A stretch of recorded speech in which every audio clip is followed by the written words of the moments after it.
नमस्कार दोस्तों, मैं पल्लवी सारस्वत आज आपके लिए लाई हूँ संघर्ष, एक रियल स्टोरी। तो आइए शुरू करते हैं। बहुत दिनों की बात है। रामनगर गांव में एक दयालुनाथ नाम का पहलवान था। उसका नाम तो दयालु था, पर दया उसके स्वभाव में नहीं थी। उसकी माँ का नाम सीता था। उसने मेहनत मजदूरी करके दयालुनाथ को पाल पोस कर बड़ा किया था। वह बेटा, जो कि 10 वर्ष बाद बड़े ही मन्नतों से पैदा हुआ था, छोटे से ही वह बहुत ही बदमाश था। गांव के सभी बच्चों से हमेशा झगड़ा करता रहता था। माँ सोचती थी, अभी छोटा है इसलिए ऐसा करता है, बड़े होने पर नहीं किया करेगा।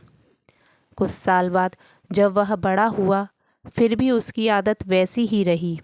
और तो और वह अपनी माँ की भी इज्जत नहीं करता था। फिर भी माँ उसे कुछ नहीं कहती थी। वह उसकी गलतियों को अनदेखा करती थी। सीता को ऐसा लगता था कि वह आज नहीं तो शादी के बाद सुधर जाएगा, लेकिन दयालु नहीं सुधरा। जब वह 20 वर्ष का हुआ तो वह और भी अत्याचारी बन गया। उसकी आदत इतनी बिगड़ गई थी कि वह अब अपनी माँ और पिता पर हाथ उठाने लगा था।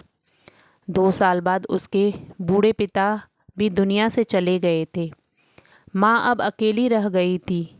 उसे अपने बेटे की चिंता होने लगी थी कि उसकी मृत्यु के बाद उसके बेटे का क्या होगा, उसे खाना बनाकर कौन देगा।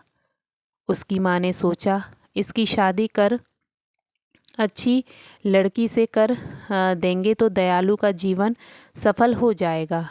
उसका ध्यान अपने परिवार में लगा रहेगा तो वह गुस्सा भी नहीं करेगा। लेकिन ऐसा नहीं हुआ। शादी के बाद तो वह और भी बिगड़ गया।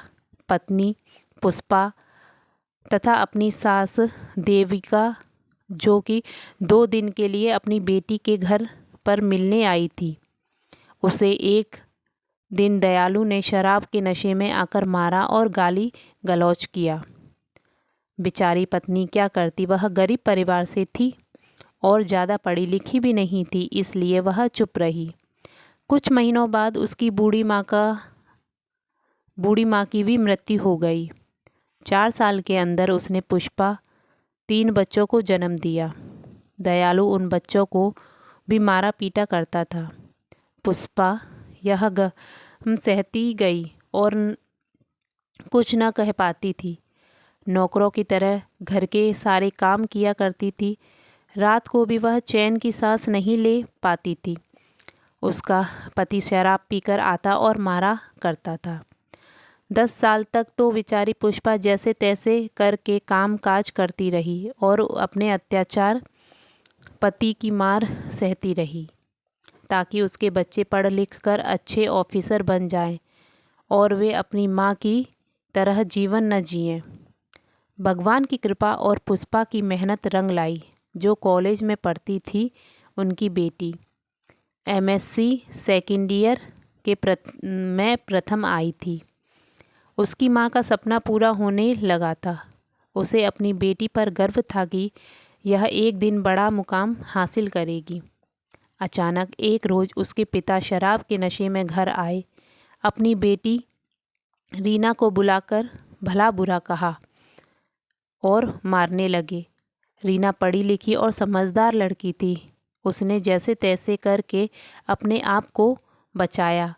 यहाँ तक कि माँ भी उसे बचाने के लिए आई तो उसे भी मारा।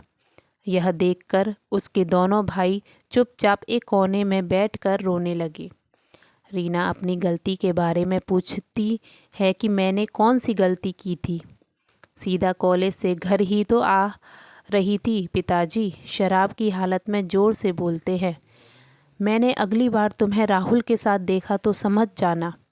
रीना मध्यम स्वर में, राहुल मेरी कक्षा में पढ़ता है और वह मेरा अच्छा मित्र है पिताजी।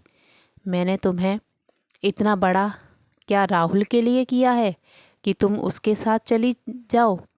तुम्हारे ऊपर और तुम्हारे शरीर के ऊपर सिर्फ मेरा ही हक है। इसे मैं किसी और के हवाले नहीं कर सकता हूँ।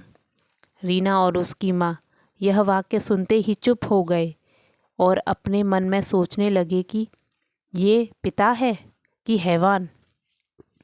रीना अब इस घर में एक पल भी नहीं रुकना चाहती थी, क्योंकि हर रोज़ के नाटक से वह तंग आ चुकी थी। आज तो उसके पिता ने इंसानियत का हद ही पार कर दिया था। अब उसे पिता के नाम से घृणा होने लगी थी। आसपास के लोग भी उसकी मदद करने से डरते थे। किसी ने उसकी मदद भी नहीं की और उसके पिता पड़ोसी लोगों से भी लड़ाई झगड़ा किया करते थे। लोग उनकी मदद तो करना चाहते थे पर कर नहीं पाते थे। उसकी माँ ने उसके लिए इतना संघर्ष किया था, उसे रीना पूरा करना चाहती थी।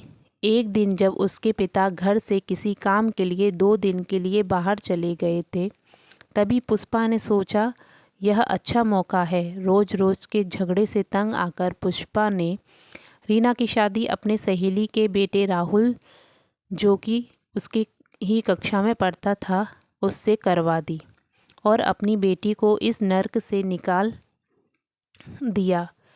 उसी रात रीना और राहुल उस गांव से चले जाते हैं और नागपुर शहर में जाकर अपनी आगे की पढ़ाई करते हैं।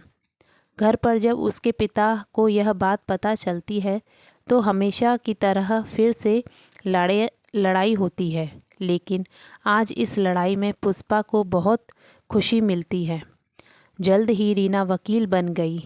उसने अपनी माँ पुष्पा को उस नर्क से आज़ादी दिलाई और अपनी माँ सहित दोनों छोटे भाइयों को अपने साथ अपने घर में रखकर अच्छी तरह से पढ़ा लिखा रही है। आज वे सब सम्मान का जीवन व्यतीत कर रहे हैं। अतः पुष्पा का यह संघर्ष पूरा हुआ। उधर उसके पिता अब अकेले अपनी ज़िंदगी जी रहे हैं।